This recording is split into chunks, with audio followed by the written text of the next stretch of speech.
Hello my dear students. तो भाई अगर आप ऐसे स्टूडेंट हो जिनके कोई सी भी सब्जेक्ट में कंपार्टमेंट लगी है तो और ये वीडियो अगर आप तक अगर पहुंची है तो वीडियो को आप लोग ज़रूर एंड तक देखना। तो आप श्योर शॉट रहो कि आप जो है अपने कोई भी सब्जेक्ट में अगर आपके कंपार्टमेंट अगर लगे हैं तो उसमें आप इजीली आप पास आउट करोगे विथ गुड मार्क्स। और ये बात ऐसी नहीं है, आज मैं आपको यहाँ पे ऐसे 5 ट्रिक्स एंड टिप्स बताऊंगी जो कि फॉलो करके पिछले कई सालों में बहुत सारे कंपार्टमेंट स्टूडेंट ने जो है अपने एग्जाम में सिर्फ पास ही नहीं विद गुड स्कोर भी किए हैं अपने कंपार्टमेंट एग्जाम तक। तो सबसे बड़ी बात यह है कि अगर इस वीडियो को आप देख रहे हो तो सबसे पहली बात कि आप पॉजिटिव हो जाओ। यस, मन से आपको एकदम जीतना है, मन को एकदम आपको समझाना है कि आप जो है आप सब कुछ आप कर सकते हो। पहले आप पॉजिटिव हो जाओ, फिर आप इस वीडियो के 5 ऐसे टिप्स को जानो। मैं ये सारे टिप्स को आपको डिटेल में बताने वाली हूँ, आपको समझाने वाली हूँ, ये सारी चीज़ें आपको करनी है। वीडियो के स्टार्ट करने से पहले मैं आपको यहाँ पे बता दूं कि जो भी इस चैनल पे नए आए हो आपको ये होगा कि यहाँ पे आपको सारे सीबीएसई के लेटेस्ट अपडेट मिलते हैं। साथ ही साथ जो भी बोर्ड एग्जाम के प्रिपरेशन कर रहे हो 2025 के लिए, भाई उनको भी यहाँ पे बहुत ही ईजी एक्सप्लेनेशन के साथ सीखने को मिलता है। ठीक है, एंड एग्जाम में कैसे आपको नंबर इंक्रीज करने वो सारी चीज़ें भी मैं यहाँ पे आपको देती हूँ। सो ओवरऑल ये जो वीडियो ये जो आपके जो चैनल जो है ये बहुत ही आपके लिए हेल्पफुल रहने वाले हैं। तो चलिए हम लोग स्टार्ट करते हैं आज का ये वीडियो। भाई कंपार्टमेंट स्टूडेंट के लिए काफ़ी इंपॉर्टेंट रहने वाला है, बहुत ही ज़्यादा इंपॉर्टेंट मैं ये कह दूँ तो। ठीक है, और ये भी कह दूं कि आप ही के डिमांड पे मैंने ये वीडियो बनाया है क्योंकि कई सारे बच्चे बहुत ही टेंशन हुए हैं और कमेंट्स काफ़ी कर रहे हैं। तो भाई आपके लिए ही ये वीडियो है। ठीक है, तो सबसे पहली बात हमारी यही है, सबसे पहला पॉइंट कि अल्टीमेट योर टारगेट। सबसे पहले आपको ये टारगेट अपनी बना लेनी है कि जो भी हुआ आगे, क्या हुआ क्या नहीं, किसने क्या कहा, किस तरीके से आपके रिजल्ट आए, जो भी चीज़ें हो सारे आप भूल जाओ। आप अपने अल्टीमेट टारगेट पे फोकस करो कि आपको पास करना है। और सिर्फ पास ही नहीं, आप तो सबसे पहले ये टारगेट करो कि आपको अच्छे नंबर से पास करना है। यस, अपने नंबर के मार्किंग को आप जितनी ऊंचे में लेकर के जाओगे तो ही आप पास को पार कर पाओगे। ये सबसे बड़ी चीज़ होती है। आप ये मत समझो कि हम मुझे बस पास ही करना है, नहीं, आप ये समझ के आप अपने प्रिपरेशन करो कि मुझे अच्छे स्कोर करने हैं। जब आप अच्छे स्कोर पे जब टारगेट जब फिक्स जब करोगे तो आप पास आउट तो ऐसे ही हो जाओगे। ठीक है, तो सबसे पहले खुद पे आपको भरोसा रखना है। जहाँ तक बात है कि भाई साइंस अगर कोई भी अगर स्टूडेंट का अगर कंपार्ट लगा है तो आपको पता है कि साइंस के यहाँ पे मैंने आपको इंपॉर्टेंट चैप्टर के इंपॉर्टेंट टॉपिक्स एंड आपको पढ़ने कहाँ है इसी चैनल पे सारे कुछ दिए गए हैं। आप लोग देखो, फिजिक्स के तो टोटल दिए गए हैं। ये सारी चीज़ों को आप लोग भाई फॉलो करो, बहुत आपको हेल्पफुल होगी, ट्रस्ट में। ओके, चलो अब हम लोग आते हैं यहाँ पे सेकंड पॉइंट एक्सट्रीमली इंपॉर्टेंट, जो कि हर एक स्टूडेंट जिनके रिजल्ट अच्छे नहीं आते उन लोग में यही गलती होता है कि पढ़ते तो देखो सब है, ऐसा नहीं है, सारे स्टूडेंट पढ़ते हैं। मैं जो मानती हूँ कि हाँ एग्ज़ाम के पहले सारे स्टूडेंट पढ़ते हैं, लेकिन दिक्कत कहाँ पे हो जाती है कि पढ़ने के बाद आप जब लिखने जब जाते हो तो आप भूल जाते हो। भाई ये क्यों होता है?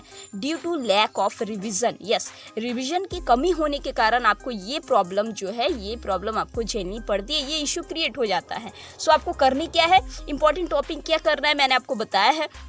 ठीक है, आप उसको कंप्लीट करो, उसको थॉरोली आपको रिवीजन करना है। 2 बार 3 बार 4 बार आप रिवीजन करो सारे इंपॉर्टेंट टॉपिक्स को। ठीक है, इतना ही है। अब देखो थर्ड यहाँ पे हम लोग आते हैं। भाई थर्ड में देखो, अब आप कंप्लीट कर लिए, आपने रिवीजन कर ली, अब आपको करना क्या है, जो चीज़ें आपके पास अभी है आप उस पर ही करो, कोई नई चीज़ें आपकी अभी आपको नहीं लेनी है।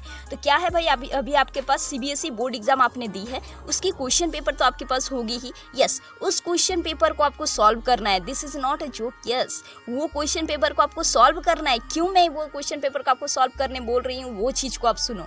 आपको इसको सॉल्व करना है टाइम के हिसाब से। एग्जाम में आपको जितने टाइम दिए जाते हैं उस टाइम को देखते हुए आपको इसको सॉल्व करना है। यस, सबसे बड़ी चीज़ यहाँ पे क्वेश्चन तो आपका सॉल्व होगा ही होगा, साथ ही साथ आपको टाइम मैनेजमेंट में बहुत बड़ी हेल्प होगी। एक बार आप अगर टाइम को अगर मैनेज अगर कर पाए तो 1 बार करो, 2 बार करो, 3 बार, चौथी बार, 5वीं बार आप करो। ठीक है, करो। अगर आप में अगर जिद अगर है, पॉजिटिविटी अगर है तो आप ये आराम से कर जाओगे। ठीक है, और जिस टाइम आपका हो जाएगा देखना आपका नेक्स्ट लेवल कॉन्फिडेंट होने वाला है। ठीक है, तो ये सारी चीज़ें आपको कर लेनी है। फोर्थ में क्या है कि भाई अब आपको यहाँ अब आपको यहाँ पे जो है चौथी पॉइंट क्या है भाई, डोंट स्किप PYQ। यस, मैं आपको कह दूं कि यही ब्रह्मास्त्र होती है, चाहे आप बोर्ड एग्जाम के प्रिपरेशन कर रहे हो या फिर आपके कंपार्टमेंट लगी हो। ये जो PYQ जो है ना 5 ईयर के अगर आप कर लेते हो तो भाई पास क्या है, आप तो बहुत ही अच्छे नंबर आप स्कोर कर पाओगे। देखो ये PYQ बहुत इंपॉर्टेंट है और ये कई सारे टॉपर्स के भी एनालिसिस से मैं आपको कह रही हूँ। यस, ये सिर्फ कंपार्टमेंट एग्जाम के लिए तो है ही है, बाकी हर एक स्टूडेंट के लिए है। जो अपने बोर्ड एग्जाम भी अगर दे रहे हो भाई, आप PYQ को कभी भी छोड़ के मत जाना, ठीक है। 5 ईयर्स के PYQ आपको कर लेने हैं जितने भी आपसे हो। और अगर आपने कोई सैंपल सेट लेके रखे हैं, देखो कोई नया आपको नहीं लेना है। इफ़ यू हैव, अगर आपके पास है तो उस सैंपल सेट को भी आप लोग ज़रूर वहाँ पे करना, 1-2 सेट को आप लोग बनाना। एंड यस, टाइम को देखते हुए करना, टाइम मैनेजमेंट बहुत ज़्यादा यहाँ पे ज़रूरी है, ठीक है। क्योंकि देखो कई सारे बच्चे यही कहते हैं कि दीदी मैं लिखते लिखते जो आता था वो भी मैं लिख नहीं पाई टाइम की वजह से, समझ रहे हो ना। तो मतलब कि कुछ बच्चे को आते हैं लेकिन टाइम की वजह से उनके क्वेश्चन छूट जाते हैं। ये तो एक बहुत ही बड़ी प्रॉब्लम होती है स्टूडेंटों की। इसीलिए मैं आपको कह रही हूँ कि आपके पास अभी है टाइम, थोड़ा सा आप टाइम मैनेजमेंट पे थोड़ा सा वर्क करो। जो भी चीज़ आप सॉल्व कर रहे हो आप टाइम को देखते हुए करो, बहुत हेल्प मिलेगी, ट्रस्ट में, ओके। एंड सबसे 5th पॉइंट जो है ना, ये आपका समझो कि यही आपका मास्टर ट्रिक है, मास्टर टिप्स है कि अटेम्प्ट, ठीक है। ऑल क्वेश्चन आपको अटेम्प्ट करने हैं। बोर्ड एग्जाम भी जब हुआ था तब भी मैंने कई सारे स्टूडेंट को ये चीज़ें कही थी यार, कई सारे स्टूडेंट ने ये चीज़ को फॉलो भी किया। देखो मैं आपको कहती हूँ कि अगर कोई क्वेश्चन का आंसर आपको अगर आता है, लेकिन अगर उससे मिलते जुलते अगर आपको आता है तो आप लिख दो। यस, आप लिख दो, ठीक है। क्योंकि टीचर नहीं चाहते कि आपके नंबर को काटे, लेकिन टीचर नंबर दे भी तो कहाँ से दे। आप अगर कुछ कॉपी में अगर लिखोगे तो ही तो उनको नंबर देने को रहेगा, ठीक है। तो ये चीज़ें आपको करनी है। कोई भी आंसर आए एग्जैक्टली अगर आपको नहीं अगर आ रहा है लेकिन उससे आपको कुछ नॉलेज है तो आप उसको लिख दो, आपको छोड़ना बिल्कुल भी नहीं है।